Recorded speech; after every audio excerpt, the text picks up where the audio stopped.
An interim win for Guatemala at the International Court of Justice. They are allowed to enter the case to determine who should be sovereign over the Zapadilla Keys. What does it mean for Belize? We'll have reaction from the Minister of Foreign Affairs. The PM proposed prisoner swap for Budna, but his foreign minister says that can't happen. You'll hear why. Plus, the foreign minister calls the Finstein Group's campaign to embarrass the government disappointing and disgusting. Also, we'll tell you about an exciting available to everyone, the documentary films of World Calls Belizean filmmakers Carol and Richard Foster. We've got details of these and other stories in our newscast for tonight, Thursday, March 19th, 2026. Good evening. With your news, I'm Indra Craig.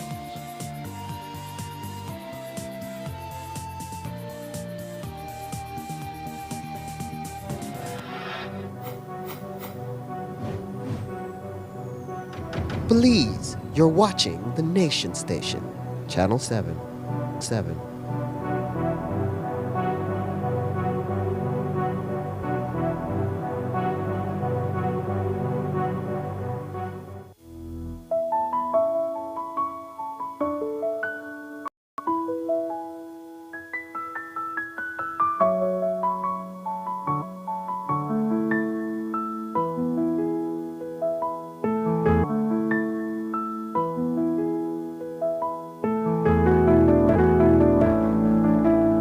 Every day you have been getting healthy foods like lettuce. School days start growing more faster. These kids who we saw when we came, they were eating at home, but they weren't eating balanced meals. Falling asleep, not paying attention, not doing homework because they're not that healthy. They don't have the nutrition that a growing child may need. Right now, we just had the picking of beans at a nearby community. Years before, students don't come. Why? Because parents, it's easier for them to take them with them to work in the fields than come to school because there will be no one home to give them lunch. So what they're doing, they go to work and the students come to school.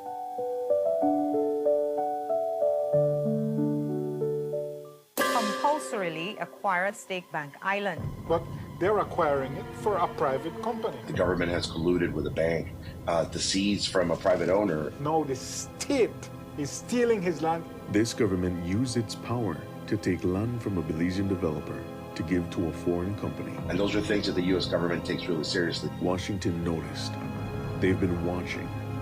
So when the Prime Minister went begging for help, especially from the United States, we need equipment, we need intelligence. But Washington's response? The United States invited 12 Central American and Caribbean heads of state to discuss border security. John Briceño was not invited.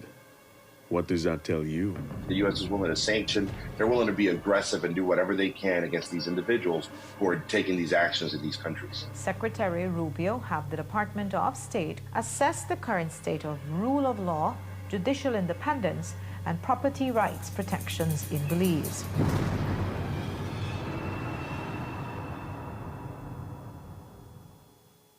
$4.3 million was paid for legal and professional fees in relation to PetroCaribe. And another $4 million is projected to be spent every year for the next 3 years. $16 million in legal and professional advisory fees. What we done in PetroCaribe in 2016. The government's blue bond carried another $85 million in transaction costs. That's tens of millions more in legal and advisory fees.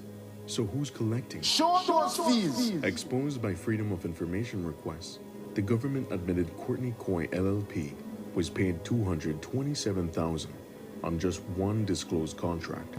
How many more are there?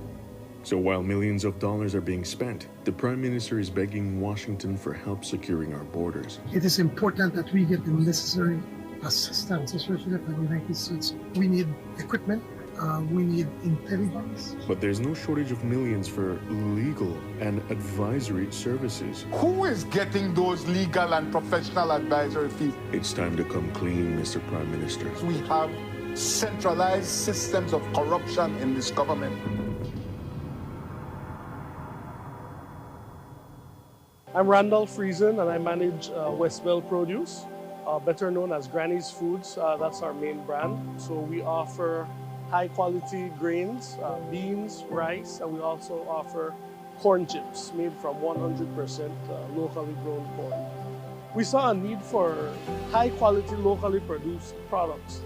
A lot of the best products are being exported, and we said, we need to keep some of the best products here in Belize rather than export everything. Atlantic Bank has helped us achieve our goals by providing the financing for us to be able to launch products faster than we would without the financing that they offer. We find that Atlantic Bank is very customer friendly, especially with small and medium-sized businesses.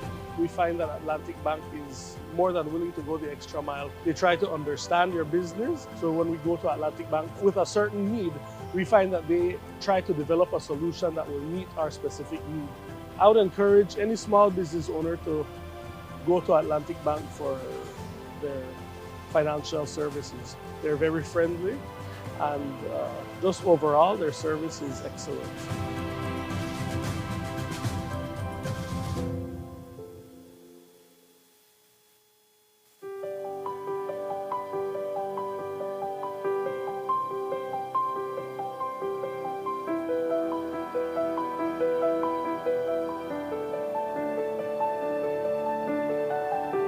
Juliancho Technical High School rolled out the Education Upliftment Program in the school year 2025-2026. Under this program, first farm students are able to get free uniform, 3 sets of uniform, and all students at Juliancho Technical High School receive free tuition, free meals. In addition, all students are provided with transportation to school and back at home daily. Most of the parents are very grateful for this opportunity, as it is a rural area and one that has economic hardship. Most times I would think, why don't I just stop school and try help them around? Because money, financially, it may be a bit hard, but with this upliftment program, it balanced our lives out to creating a better environment for both me and my sister. It hurted a bit seeing my grandparents struggle, trying to find $1 here and then to send me to school. I was sad, I was depressed, I didn't feel the urge to come to school anymore. But now, with this upliftment program, it helped me a lot, and I really want to further my education. We were financially burdened, and we were struggling, and it was very stressful. But when we heard this project has been in play, it has decreased the financial burden. And also recently, since I was diagnosed with lupus, financially, it has played a big part of our life. It was mentally challenging, to say the least. Also couldn't concentrate very good. But now with this project, everything just flow more smoothly.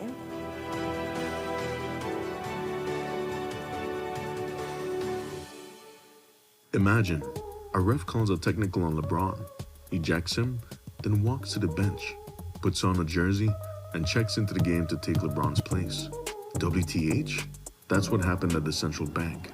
First, Kareem Michael was a deputy governor for financial supervision, basically the referee for the banks. And while he was in charge of that department, Choice Banks' license was cancelled. Not too long after, Mr. Michael resigned from the central bank and went as a paid private contractor to run the shutdown of the same Choice Bank. When he was finished, he simply walked right back into his old job at the central bank. Who does that? An arrogant Belizean public servant who knows all and thinks he's too big for his judgment to be questioned by anyone. Compulsorily acquire a Stake Bank Island. But they're acquiring it for a private company. The government has colluded with a bank to seize from a private owner. No, the state is stealing his land. This government used its power to take land from a Belizean developer to give to a foreign company. And those are things that the U.S. government takes really seriously. Washington noticed. They've been watching. So when the Prime Minister went begging for help, Especially for the United States, we need equipment, we need intelligence. But Washington's response? The United States invited 12 Central American and Caribbean heads of state to discuss border security John Briceño was not invited. What does that tell you? The U.S. is willing to sanction. They're willing to be aggressive and do whatever they can against these individuals who are taking these actions in these countries. Secretary Rubio have the Department of State assess the current state of rule of law, judicial independence, and property rights protections in Belize.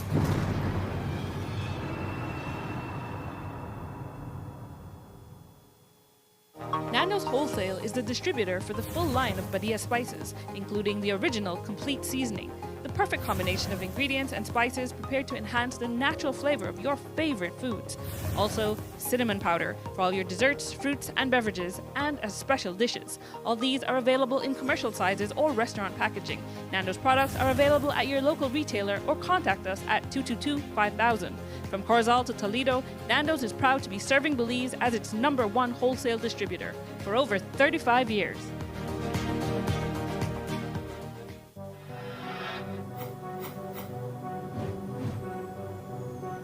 Belize, you're watching the Nation Station, Channel 7.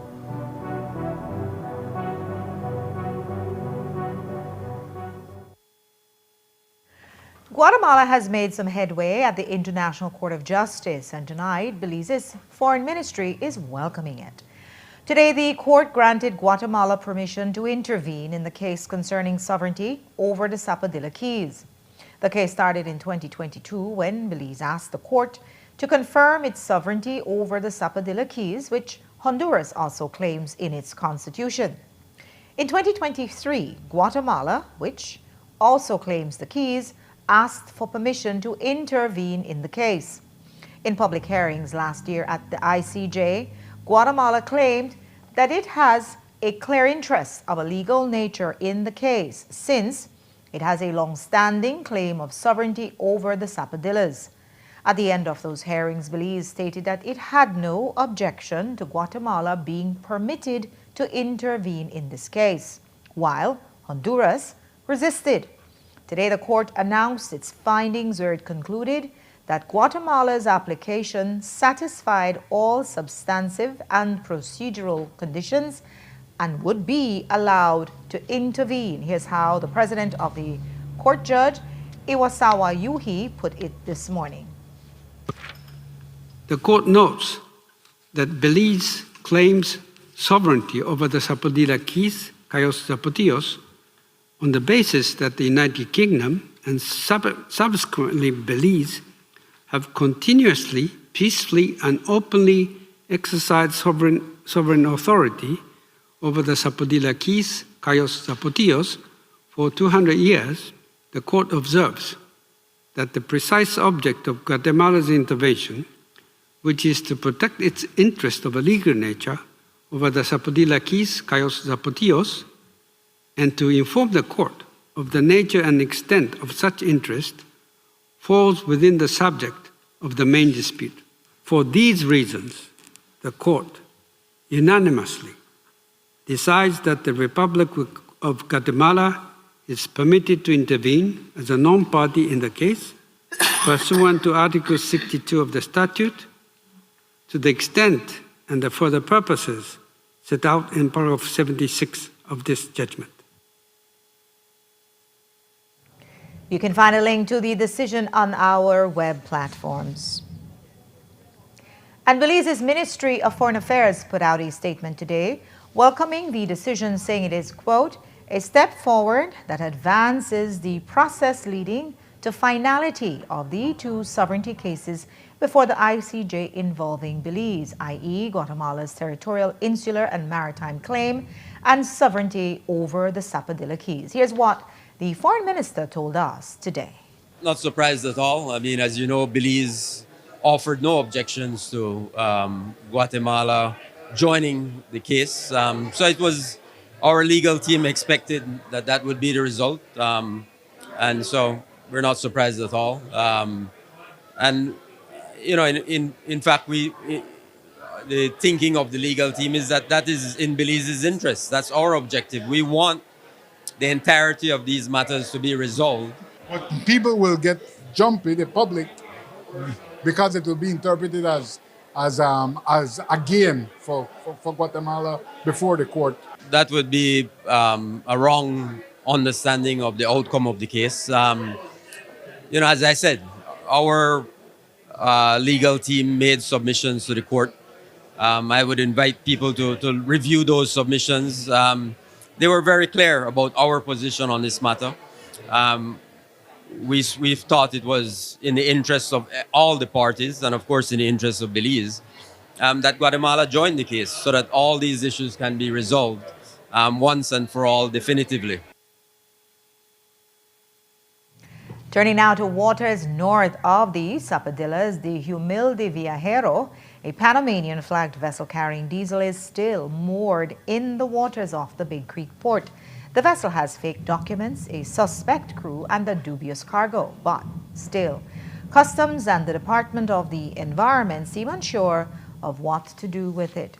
But when he spoke about it yesterday, the PM said government will seize the fuel cargo.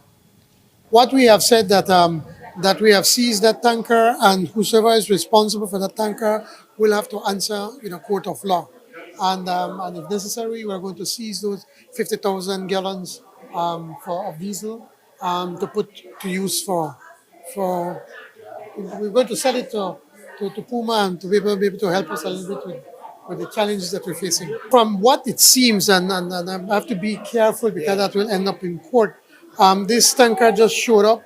There was no documentation. I'm told even the captain said he didn't know what they had there, and no invoice, no nothing. And then all of a sudden, some paper come up. So we're doing a full investigation. We have the Attorney General's Ministry working with DOE, working with the Customs Department to ensure that if there was anything that was done unbecoming or anything that was being done illegally, that we're going to deal with it to the full extent. We note that while the PM seems to have clarity on it, there have been complaints that the Customs Department and the DOE seem to be dragging their feet. The PM also had to answer for the pump price of premium and diesel, which went up by more than 10% last week. It's a direct result of the conflict in Iran, which has caused crude oil prices to soar by 60% since the end of February. And while the Bresenio administration has passed on the increases, leader of the opposition, Tracy Panton, has suggested that he lower the taxes on fuel as was done under the Barrow administration. When the Prime Minister was asked about it in Belmopan, he said that they have already budgeted for how much revenue they will be getting from gasoline this year, and reducing the tax take would cause an economic imbalance. Well, the leader of the opposition would refuse to acknowledge that during that time, the then Prime Minister had Petrocaribe with them. They had the monies from the oil, the revenues they're getting. They got a combine of over $1 billion apart from the taxes. So they could have probably do some of that. We are going to do what is necessary to be able to help our people. We are committed to our people. We are committed to the economy. And so we have to find that balancing act as to how best to be able to manage these high prices that are coming to this. We have to be more prudent in how we use our vehicles.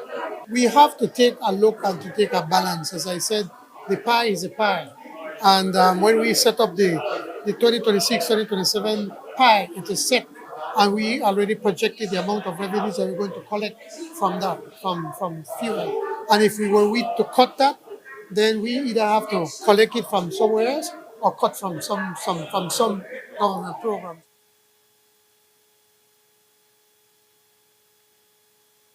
In 2025, an average 42% of the pump price was made up of taxes. We'll take a break now. When we come back, was the Prime Minister speaking with a forked tongue when he said that the government has not urged the cane farmers to drop their case against ASR, BSI, and Tate and Lal Sugars? Well, Jules Vasquez looks at his letter and his words, and later on, we'll show you how students can access major Belizean nature documentary works on the 501 Access Hub. Don't go away.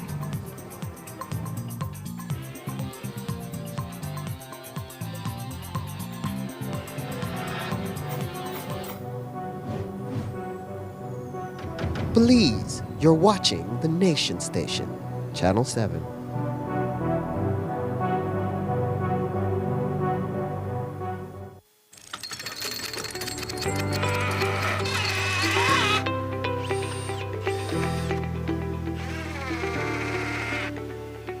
For any project, big or small, Best Screws provide strength, efficiency, durability, and affordability.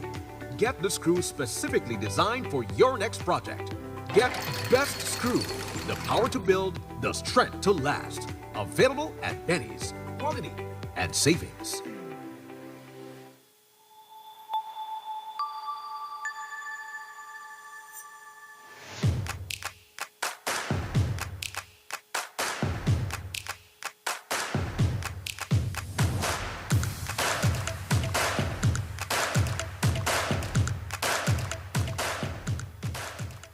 Compulsorily acquire Stake Bank Island. But they're acquiring it for a private company. The government has colluded with a bank to seize from a private owner. No, the state is stealing his land. This government used its power to take land from a Belizean developer to give to a foreign company. And those are things that the U.S. government takes really seriously. Washington noticed.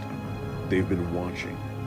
So when the Prime Minister went begging for help, Especially for the United States, we need equipment, we need intelligence. But Washington's response? The United States invited 12 Central American and Caribbean heads of state to discuss border security. John Briceño was not invited. What does that tell you? The U.S. is willing to sanction. They're willing to be aggressive and do whatever they can against these individuals who are taking these actions in these countries. Secretary Rubio have the Department of State assess the current state of rule of law, judicial independence, and property rights protections in Belize.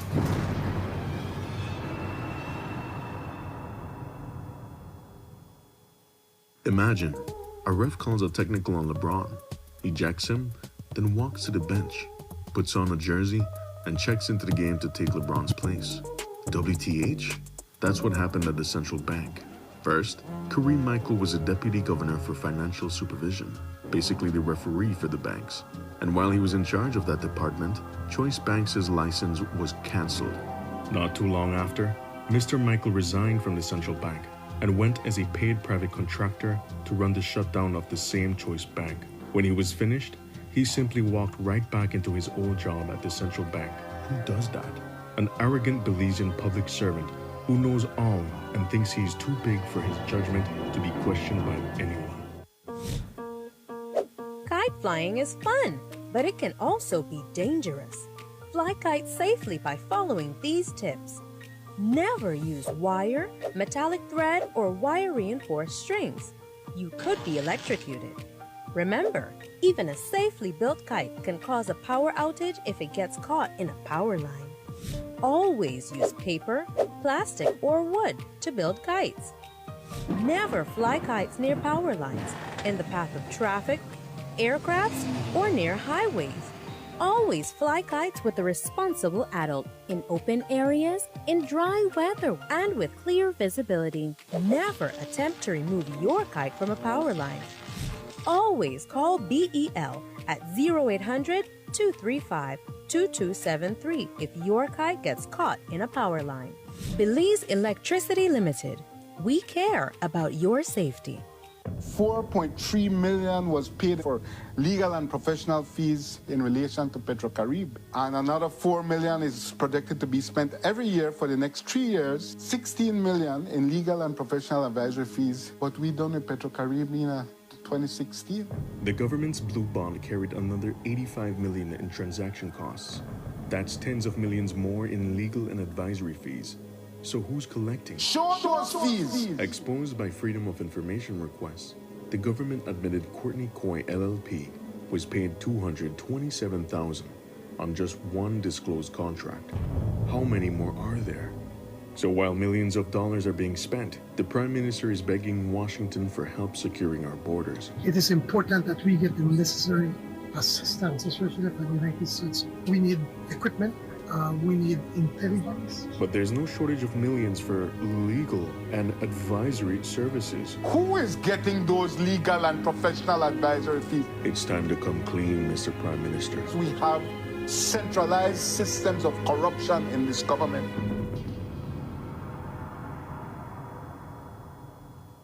En Atlantic Bank, tu comodidad es nuestra prioridad. Nuestro centro de contacto está diseñado para mejorar tu experiencia bancaria, con una amplia gama de opciones de servicio al cliente, Ahorras tiempo y esfuerzo. Puedes llamar fácilmente para bloquear o desbloquear tus tarjetas de débito y crédito, realizar consultas de cuentas y acceder a información detallada de tus tarjetas. Ya sea que necesites asistencia con la banca en línea, apoyo para comercios o consultas generales, nuestro equipo está listo para ayudarte. Para mayor comodidad, si todos los operadores están ocupados, puedes dejar tu número y un operador te devolverá la llamada lo antes posible para asegurarse de que recibas el apoyo que necesitas.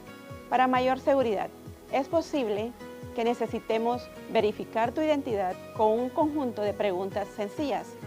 Recuerda, Atlantic Bank nunca solicitará tu nombre de tu usuario ni contraseña de Atlantic Online por llamada telefónica, mensaje de texto o correo electrónico, asegurando que tu información personal permanezca segura y protegida. Nuestro equipo de apoyo está disponible de lunes a viernes, de 8 a.m. a 6 p.m., en inglés y en español. Simplemente marca al 223-1212. Esta es la línea dedicada para nuestro centro de contacto. Atlantic Bank se compromete a brindarte un servicio excepcional y las herramientas que necesitas para administrar tus finanzas de manera conveniente y segura. Aprovecha al máximo nuestro servicio del centro de contacto. Atlantic Bank, building the future together.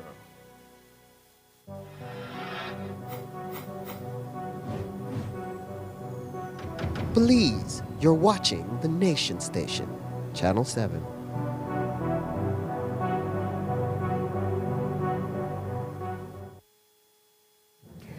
A fatal accident was reported at a little after 5 this evening in Ladyville. It happened near the Puma gas station where one man was knocked down and died in the middle of the road. Reports say a northern bus line knocked him down. At this time, details surrounding the fatal accident are scarce, but police are currently on the scene and will have more information as it becomes available. There was a major police response at the Belize Bank North Side this morning. It happened at around 10:30 when there was an attempted robbery just outside the bank, which is on the Philip Coulson Highway at the Mathalon building. But while it caused a scare inside the bank, there was no attempted bank robbery. A 28-year-old employee of DHL went to the bank to make a deposit. He opened his carrier and removed 3 deposit bags with cash, and that's when a man wearing a helmet put a gun to his waist and told him not to move. The man then stole the package from him and ran towards Coney Drive, escaping on a waiting motorcycle. The courier then dashed into the bank and asked them for emergency assistance, which created a scare inside the bank and caused them to send customers outside and lock the doors. Later, police recovered a red motorcycle they believe to have been used by the suspect in the robbery. At this point, the amount of money stolen has not been disclosed, nor has it been recovered. Tonight, a Cordell Hyde impersonator has been fined after he scammed a woman out of $500. 26-year-old Callie Brown entered into a plea agreement on Monday and was back in court today on a charge of dishonestly obtaining a wrongful credit. Back in 2024, Barrow swindled $500 from his victim after he sent her a friend request from a Facebook page under the name Cordell Hyde. The victim began communicating with the account, and Brown, who was impersonating the DPM, and then told her he needed her to deposit $500 into an account for a land transfer. The victim did so, but later became suspicious and realized the profile was fake. Barrow, who was represented by legal aid Sheringe Rodriguez, was imposed a non-custodial fine of $500, and additionally he was ordered to pay the victim $700 in compensation. He must pay both by June 30th. In default, 12 months imprisonment. Joseph Budna, he's still languishing in a Guatemalan prison, and it looks like he will be there for a while more. He was extrajudicially extradited in August of last year, and earlier this week, the Prime Minister suggested that they could bring him back in a prisoner swap with Guatemala. Sounded simple enough, but actually too simple, because the Foreign Minister made it clear today that Belize has no such agreement with the Guatemalan government. Well, we do not have any prisoner exchange agreement or treaty between Belize and Guatemala. So there's no basis for us to have a prisoner swap. Um, but we are, as I've said repeatedly, we are at the embassy in Guatemala in contact with Mr. Budna. We are there to provide support to him in any way that we can. So if he, asks us to do anything on his behalf in terms of reaching out to the Guatemalan government or the Guatemalan administration, then we will certainly do that. We know that there is a framework agreement for the repatriation of prisoners in Belize, Guatemala confidence-building measures, but these have not been activated. Tonight, the Belize Sugarcane Farmers Association is at another pivotal crossroads. They are being strongly urged by the government to accept the settlement of a lawsuit against Tate and Lyle Sugars and BSI for fair trade monies in exchange for $1 million in assistance from the government. It's desperate times in cane country, and reports suggest that BSCFA's leadership and membership are divided on the issue. Not so much for the Prime Minister, where the only division is between what he says publicly and what he wrote privately to the BSCFA chairman. Jules Vasquez looks at both. On February 25th, Prime Minister John Briceño, who's also the Minister of the Sugar Industry, wrote to the chairman of the Belize Sugarcane Farmers Association offering them an incentive to settle the fair trade legal dispute they have with BSI and Tate and Lyle Sugars. According to the cane farmers, that was first proposed at a meeting on December 19th with the minister who has day-to-day responsibility for sugar, Osmond Martinez. The association noted in a January 8 letter to the Prime Minister, quote, acceptance of ASR's conditions would require the BSCFA to waive its right to recover approximately 11 million Belize dollars in fair trade premiums already earned over the past 4 crop years. The PM's reply was much like Martinez: accept 1.1 million in state funds and drop that court claim against Tate and Lyle and BSI. But in an interview yesterday, the PM spoke a falsehood when he said the government has not proposed for them to drop the case. No, government has not proposed for them to drop the case. What the government has been saying is that it is their right if they want to go to court. But at the same time, what they have been doing is been spending all of this time losing money from fair trade and so forth to the detriment of its farmers. And it's a decision that they want to make if they want to continue with that or not. Not quite true, though. What the Prime Minister said to them was government's financial support is, quote, contingent with the association dropping their claim in court. And the PM made it clear he's only trying to help the BSCFA because as a cane farmer, he has moved on. I have left the BSCFA because I don't see I'm getting anywhere, so I went to Progressive. Progressive have signed on to fair trade, so we'll be able to get the support from fair trade. The BSCFA is having a special general meeting on Sunday to decide on the way forward. Tonight, multiple divisional chairmen are opposing that meeting in a deeply divided BSCFA. So, if the government is proposing compensation for settlements on behalf of ASR, BSI and Tate and Lyle Sugars, is it working for the multinational?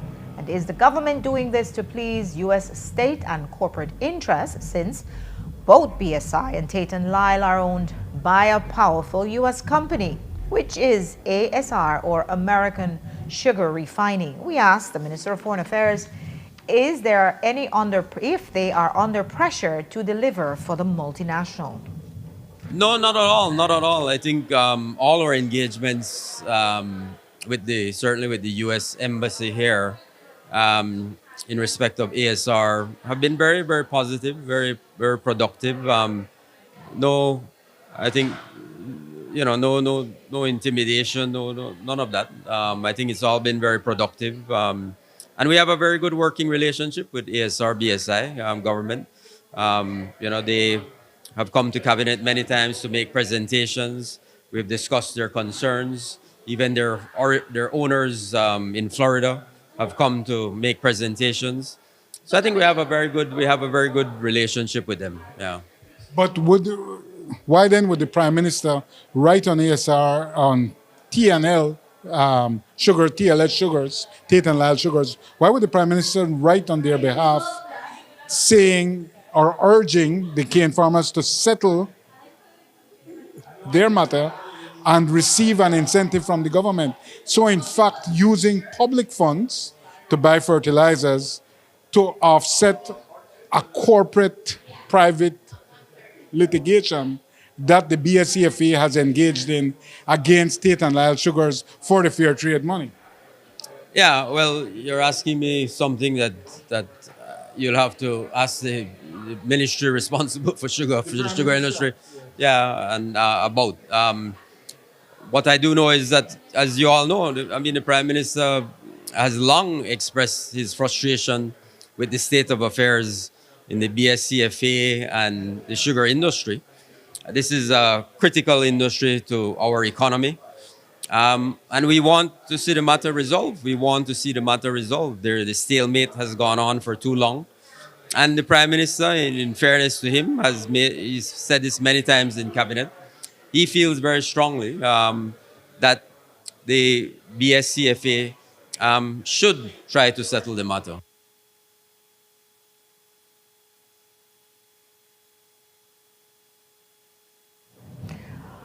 Volleying back now to the Prime Minister at yesterday's guest lecture at the University of Belize, he spoke to the students about delicate state of relations between Belize and the U.S.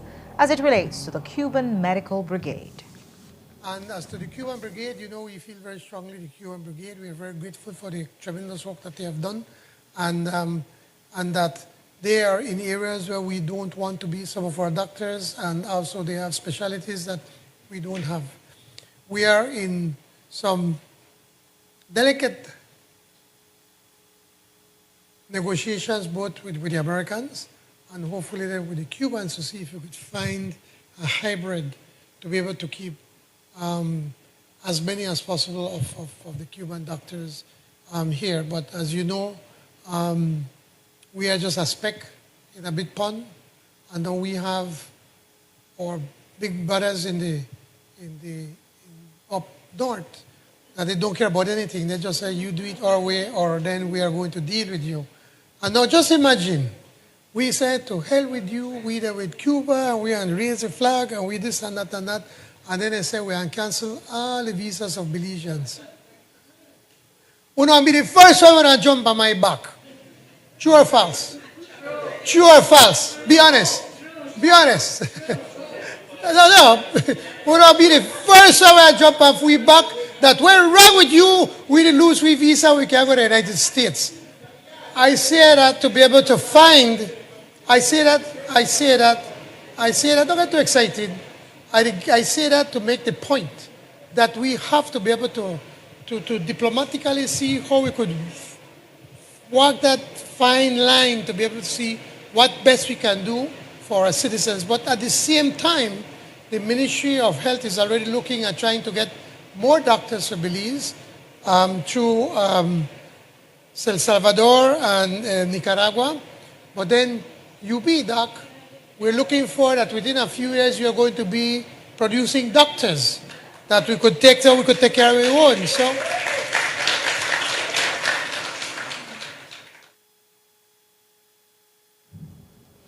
When asked point blank by the media if the delicate nature of the situation would result in the Cuban Brigade leaving, the PM balked at that one. Can Belizean expect ultimately for the Cuban Medical Brigade to leave? I think that's, I don't think that's in a position to answer that at this time. The foreign minister spoke on it at greater length today, though, but conceded that they may need an exit strategy with the Cubans.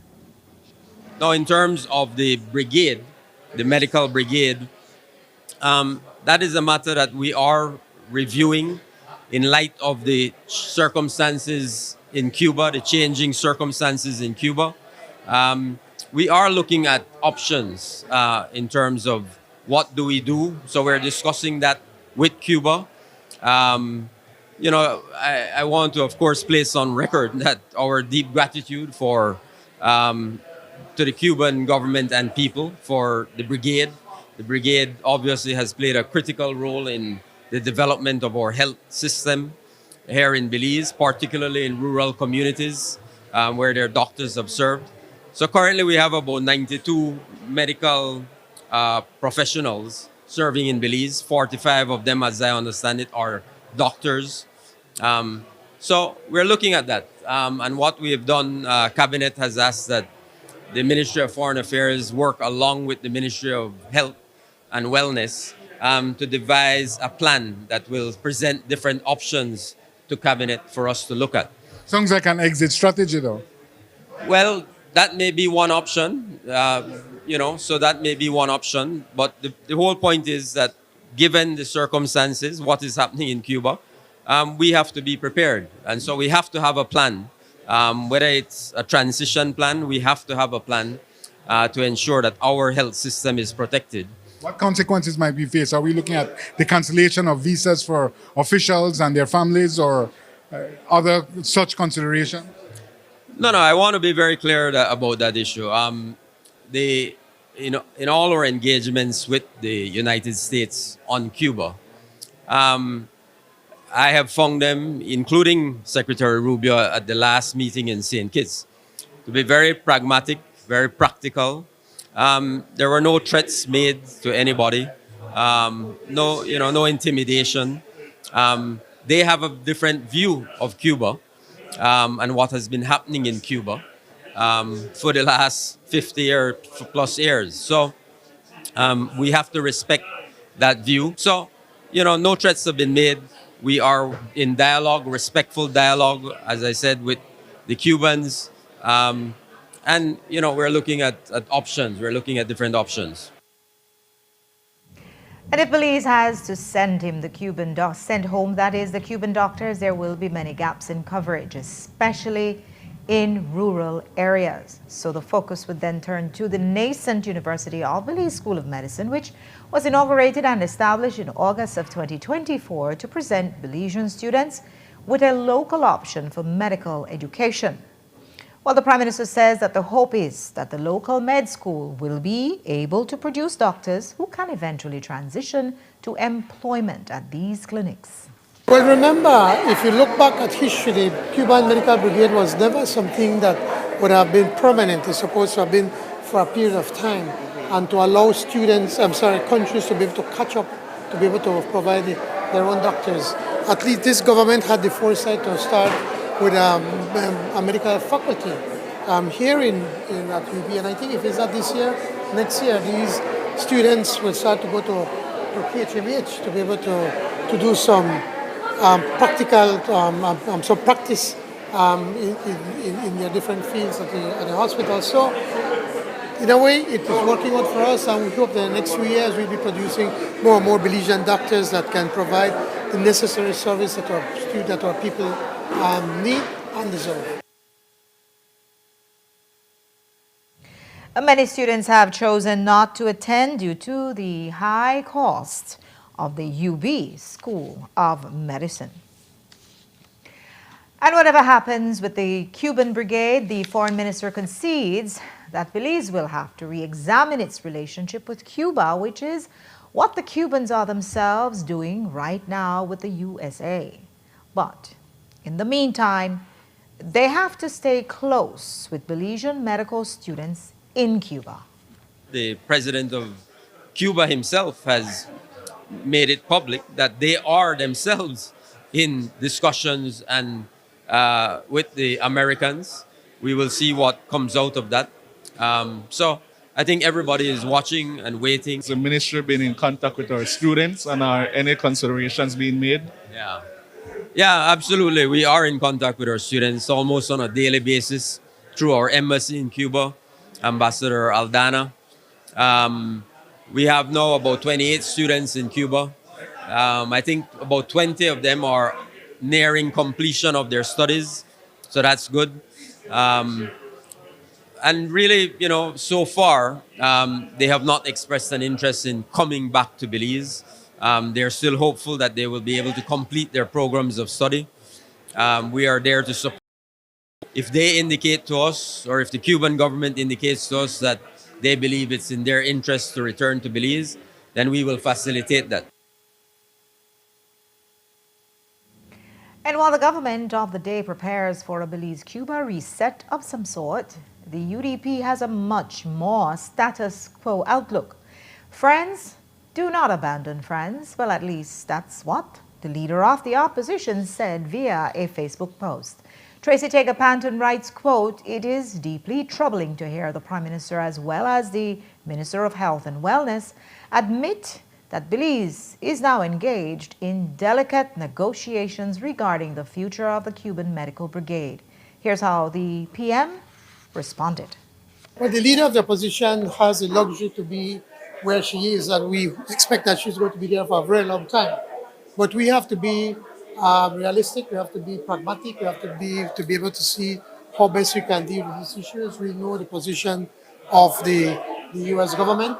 So presently we are on some very delicate negotiations and discussions with the Americans, and to see what kind of hybrid program we can have in Belize.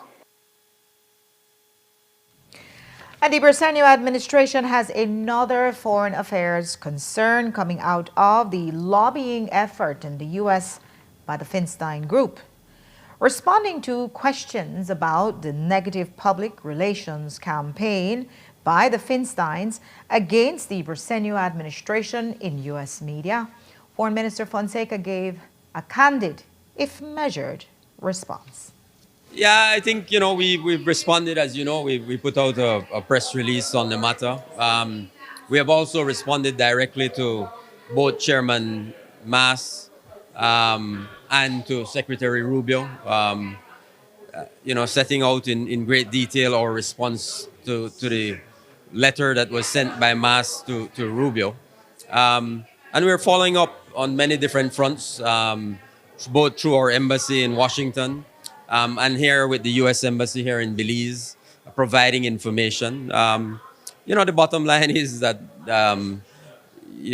that whole campaign that's taking place, is grounded in a private sector matter that's before the court, so we can't engage deeply into it. But as you all know, the court, it's going through the court process. The court determined that the acquisition was legal. That is being appealed, as Mr. Feinstein has a right to. That is being appealed, and that matter is now before the courts. So the courts will determine the outcome of that. But this is part of a smear campaign against the Briceño administration orchestrated by the Feinstein Group. What would you say in response to that? We understand that it's clear, obviously, that the Feinstein Group has engaged lobbyists on their behalf. They are engaged in a very negative and I think dangerous campaign against their country, Belize. I find that very disappointing and in many ways disgusting. But we understand. We are dealing with it. We have to remain professional. We have to deal with it at a diplomatic level. And we're doing that. We're doing that in a responsible way. And the Prime Minister also commented on the Feinstein Group's public relations and lobbying campaign. He said it's in the court. Here we have a congressman that gave us raving reviews in working with the private sector in this issue with agriculture. I did not link that to State Bank in the least. But we know what's going on with the State Bank, that an individual is paying for these. And when you look at some of these pages where they're taking it, there are pages that have just popped up or hardly anybody watches. The truth of the matter is that has gone to court. And the truth of the matter is that the Supreme Court or the upper court from Belize have ruled in favor that the government does have a right to be able to acquire in the best interest. Now, Mr. Feinstein and his team, if they want to appeal, that's their right, and they have done that. They're going to the Court of Appeals. We have a judicial system that's fair, a judicial system that works. And so we are not concerned about it. And when asked if they are concerned that this smear campaign in the U.S. could potentially impact the foreign investments we get in Belize, he didn't sound too worried. Well, right now we have SSA Marine, owned by BlackRock, one of the biggest hedge funds in the world. They are dying to come in and invest $450 million US in the port of Belize. You have Carnival, you have all of these big companies that want to come and invest in Belize. So that speaks about the investment climate of Belize.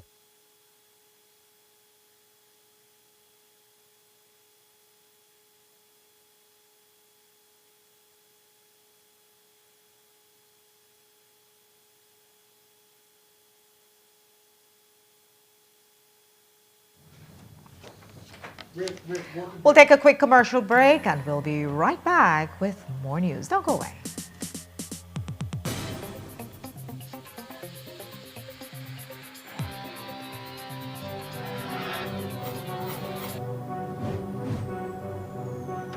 Belize, you're watching the Nation Station, Channel 7.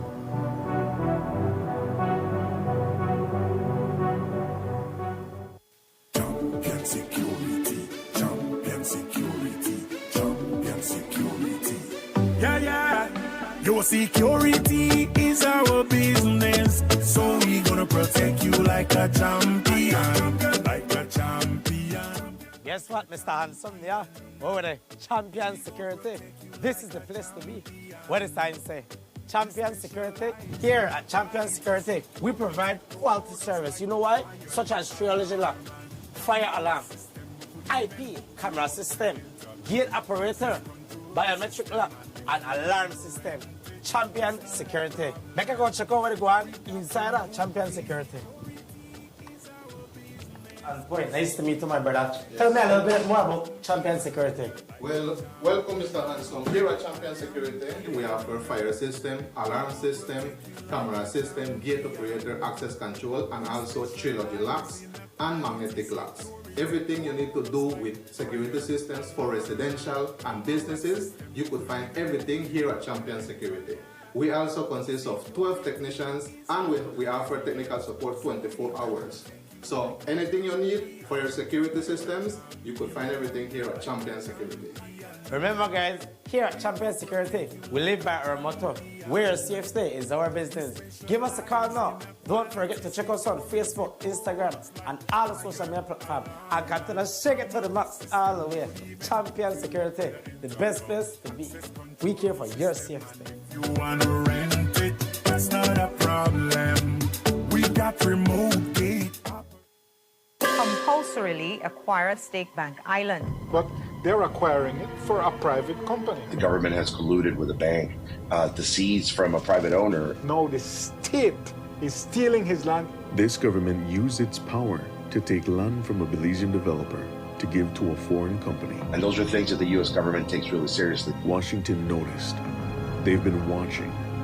So when the Prime Minister went begging for help, President of the United States, we need equipment, we need intelligence. But Washington's response? The United States invited 12 Central American and Caribbean heads of state to discuss border security. John Briceño was not invited. What does that tell you?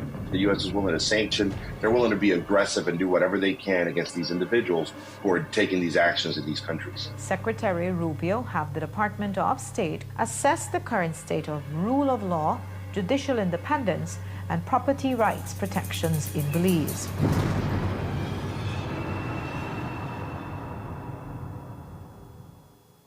My name is Mrs. Esther Smith. I'm a co-owner of A Glimpse of Paradise gift shop here at Altoona, booth number 13. And me and my husband have to offer some of the most finest wood products here in Belize, all hand done by him. And these products are made from some of the most beautiful, finest and hardest wood here in our country. I first started at Atlantic Bank as, went there to start a saving account. From there, I have my checking account with the POS machine. And then it becomes more like a family to me because there are personnel from Atlantic Bank that will always come here, check with us, make sure everything is okay, clean our machine, and they will always ensure that we have abundance. My advice to anybody that wants to choose Atlantic Bank to be their bank is that don't be afraid You won't have any regret. Atlantic Bank, you will find them to be very efficient, reliable, and competent.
Belize, you're watching the Nation Station, Channel 7.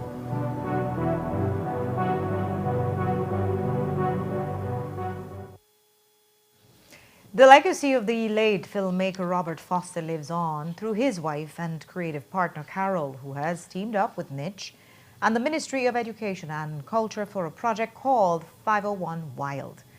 Today, we got a first-hand look at the Foster archives and some of the work they have compiled over the years, documenting wildlife in Belize. Jo Marie Lanza was at the opening of the exhibition, and here's her report.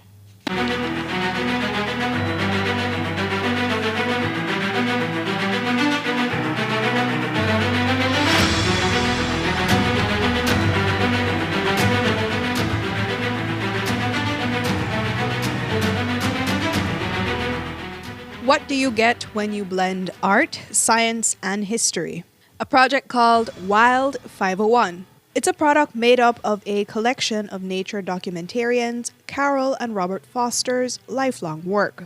A series of films and images that beautifully capture the wild and beating heart of Belize's jungles, rivers, and marine life. Now students and nature lovers will be able to access these films, some of which have been sitting in the Foster archives for the past 42 years.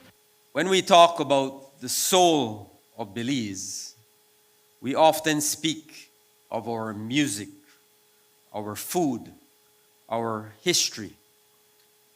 But there's another side to our national identity, one that Carol knows very well, that breathes in the canopy of the rainforest and pulses through the rivers of our caves. For over 30 years, that wild heart has been beating in front of a lens held by two extraordinary people, Carol and Richard Foster. To many of you, the name Foster is synonymous with those breathtaking images that make us pause and realize just how lucky we are to call this land home. The project features 6 original short films and 20 curated photographs, all digitized and cataloged to preserve their integrity. But while 501 is more than just an exhibition or a gallery of pretty pictures, it is a living, breathing archive. It is a monumental effort to catalog, digitize, and preserve a cinematic history that belongs to all of us. The Fosters didn't just come here to film Belize. They chose to be Belize. They made this wild landscape their home and their life's mission. As award-winning filmmakers for giants like the BBC and National Geographic, they acted as our global ambassadors. Through their eyes, the rest of the world caught its first glimpse of our hidden stories, the intricate, delicate, and often fierce reality of our ecosystems. And let's not forget, their impact wasn't just on the screen. The Fosters were the foundational catalysts for the Belize Zoo. They ensured that the creatures they documented wouldn't just be flickering shadows on a television set, but living beings with a voice and a sanctuary for generations to come. And that's exactly what Foster had in mind when she embarked on this project with the Ministry of Education, Culture, Science and Technology and the National Institute for Culture and Heritage to ensure that the future generations will be able to access these historical resources and extraordinary pieces of work that you can't find in a textbook. I was so happy because my intentions were to get it to the Department of Education and I give it to them, and I needed some little bit money to help me hire somebody to help me do this. So that was my intention, to get it to schools. And so I cut short pieces of wildlife that we filmed, and so it worked out, but it was time consuming, but we got it. So are you satisfied with the outcome of this project? Oh my God, this is the first time I saw it. I didn't see it before, and it was amazing. They did a great job, a real great job. I just don't know how to express myself. I'm not going to cry, though. Does it make you feel nostalgic to see all these? Oh, yeah. Well, I had to, actually, some of these were filmed, so that I had to scan them. So that's how I got them up, so.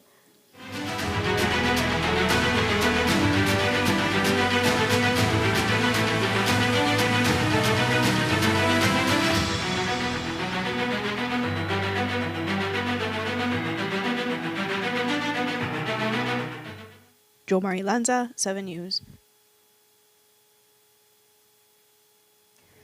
The videos are available now on the 501 Academy Hub. 2 weeks ago, we told you that students from St. Ignatius High School in San Ignacio was headed to the U.S. as part of the STEM-U Foundation's Global Exchange. These students were all a part of a welding program, and this cohort included mostly girls. We'll tell you they returned to Belize with big goals for their future. Courtney Menzies met them at the airport and has this story. 7 St. Ignatius High School students jetted off to North Carolina on March 9th as a part of STEM-U Foundation's Global Exchange. These students, who include 6 girls and 1 boy, are part of the welding program, and today they return to Belize energized and encouraged to keep pursuing their dreams. This experience has been very enlightening and empowering because when we went there, we saw a lot of women that are specialties in their field, and it encouraged me more yet to continue this study and maybe own my own business. What inspired you? When I was in second form, they just put in the new welding. So when I saw that,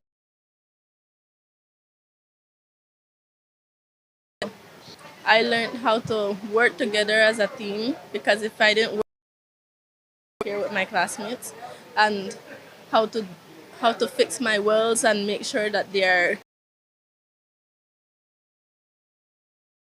well enough to sell them. One of the highlights was when we went to like an open companies and colleges and universities that do welding, and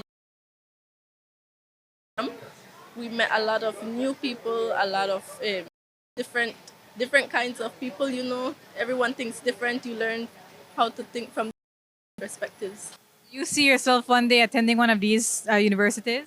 Yes, I was actually looking at multiple universities, and I think I'm going to apply. It encouraged us to know that we as women contribute to the society as a welder.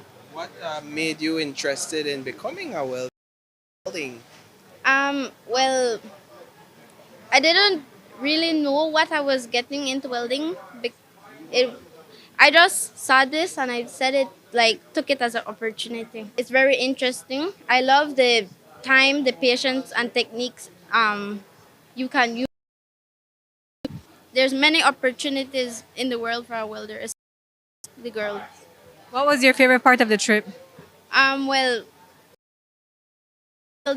visiting the welding sites, and also going to the PSA, which is the American airline company. This is the second time STEM-U has collaborated with St. Ignatius High School, and the trip was about more than just schooling.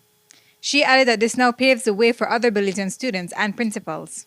We were also privy to meet our ambassador in Washington, D.C., who allowed the students and us to visit the OAS, the World Bank.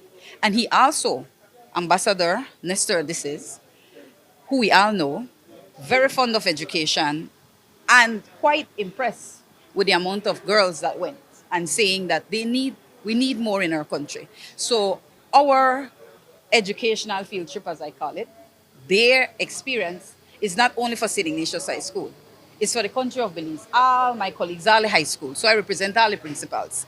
And as the chair of BAPS, I'm the chair of the Belize Association of Principals of Secondary Schools, I will in turn deliver my experience. Vocational studies as well as academics is very important in our country. Having them being disciplined in this field, for me, was a great experience. Seeing what they do, doing their own little competition with the other students from other colleges was quite impressive. And I must give thanks to especially STEM-U Foundation and their team. Courtney Menzies, 7 News. Tonight, some recruits have been sent home from the Belize Defense Force training even after passing their entrance exam. Why, you may ask? Well, their fitness level is not up to par, and neither is their body mass index. Simply put, they're overweight and just not able to handle the tough training. One mother contacted our newsroom saying that she was disappointed as her son was ready to serve the country. Well, one's readiness must also be shown in their fitness level, and the Brigadier General Anthony Velasquez said it's all about raising the bar of the soldiers. Everyone who applied and they showed up for the for the assessment at the various locations throughout the country were subject to a physical assessment, medical screening, and a psychological screening. And also, they took an aptitude test. They had to bring a mobile device. They took an aptitude test, which tested their academic ability and also their potential skills that they have that are needed in the Belize Defense Force.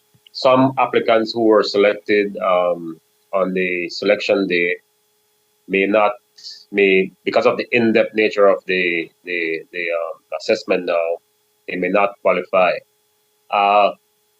When we recruit people, we're asking for 150 recruits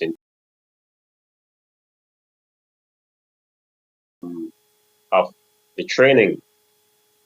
These young individuals, every day we lose a certain amount of mental or physical. They cannot keep up with the training and they willingly decide to leave, or because of our assessment, in-depth assessment, we deem them not physically or not able to continue training. And also there's a moral aspect. If they have a police record or some record of involvement with the law, then again they're denied entry. So that's the one, and we are just enhancing what has been in place before, and we are reinforcing those rules and regulations. But the silver lining is that if the recruits fit the criteria, by the next intake, they will be automatically accepted again. The Brigadier General says that they are doing it for their best interest. All of them who were sent home had BMI which were high, past the standard. So these individuals were sent home, taken out of training and sent home. And the aim of that, well, to protect the organization and them, because people who are overweight have a higher tendency of to be injured. So they have a high risk of being injured. And like I mentioned, the training is very, very arduous and very physically demanding. We do not want to put these people at risk, these young people, so they get injured. Okay, so it was decided that they should be released from training. However, they have the option of returning. Our next intake is scheduled for sometime later this year, maybe October, thereabouts. And they have the option of returning. Their space is guaranteed in the next intake. Should they go back home and then get in shape, and they have the option of returning, and their space is guaranteed. The next intake will be in October. That's all we have for you for our newscast tonight. Thanks for watching. With you on news, I'm Indra Craig. Remember, you can find a full transcript of the news at 7newsbelize.com and see the streaming video on our Facebook page. Do have a great night. Join Miriam Abdul Khawi here tomorrow, and I'll be seeing you back on Monday. So until then, have a great one.